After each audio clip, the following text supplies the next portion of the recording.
Reverend Don Lewis coming to you from beautiful Florida. And today our question comes to us from Angela McEwen. And Angela writes in response to a recent vlog where I spoke about the physical effects of bringing through spirit messages. And she tells us that she carries an Angelite stone and often will get a headache while she's carrying the stone. And she realizes that this is because there's information trying to come through to her that she cannot receive, but she does not know what to do about this. And my answer to this is twofold. The first is practice, the second is shadow work. And either or both of these may be necessary to resolve the problem, but one or the other or both should do it. And practice, as they say, makes perfect. And with spirit messaging, practice can be very important, especially when you're beginning, but really always. You need to build the channel, you need to use the channel. How do you do this? You make time every day to work with it, and you do so on a regular basis. You work with a partner, or you have a piece of paper that you can write what you get on, though you don't do that while you're getting it, you do it when you're done. And you come to it with no judgment and no preconception. Very, very important. I cannot stress too much how important that is. And then you relax your mind and you go into meditation. And sometimes people will talk about trying to still your mind. You cannot still your mind, but you can relax it. And it doesn't mean that nothing's going to come into your mind. If nothing was going to come into your mind, there'd be no point. Rather, you let it go through your mind, rather like a cloud across the sky, and you do not react to it, but you take note of it. When you start, you'll probably get nonsense, but as you go, it will clear, and you'll know you're doing it right when you start to get information that is accurate, but otherwise completely unknown to you. And the more you do of it, the better you'll get.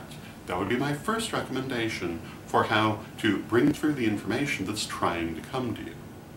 And you can analyze it to your heart's content once you've brought it through, but do not do it while you're trying to bring it through, because that will stop the process. Or in other words, don't think, just receive. The second thing is shadow work. It may be that the reason you're not able to be bringing these things through is that you have a blockage. So you want to work with clearing blockages. And there are many different ways to do this, too many to go through them all, but a number of them are in the first degree book that I wrote, a number of them also in the second and third degree books. But the primary thing that you want to do in this case, I would say, is really examine your feelings around spirit messaging and the receiving of information. Look for anything that might be a blockage, and then work on resolving that. There are different ways to resolve it. The simplest thing is to do a burning, though you may have to do it more than once. You can also just talk yourself through those emotions and come to a better understanding. And always, when you find what seems to be a blockage, you want to ask yourself, do I really believe this, or is this something that I have outgrown and need to let go of? If you actually believe it, well, then you want to hold on to it. If it's something you've outgrown, you need to let go of it. Again, there are many ways to do that.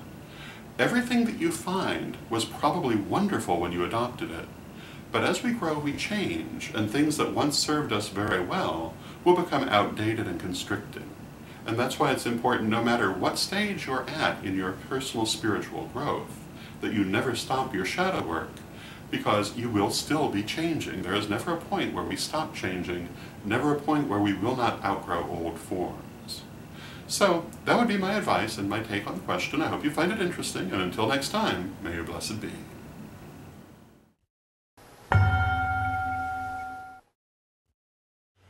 The Tarot of Hecate. My 100-card tarot deck, 30 years in the making, finally available to you from witchschoolstore.com. Check out a copy today.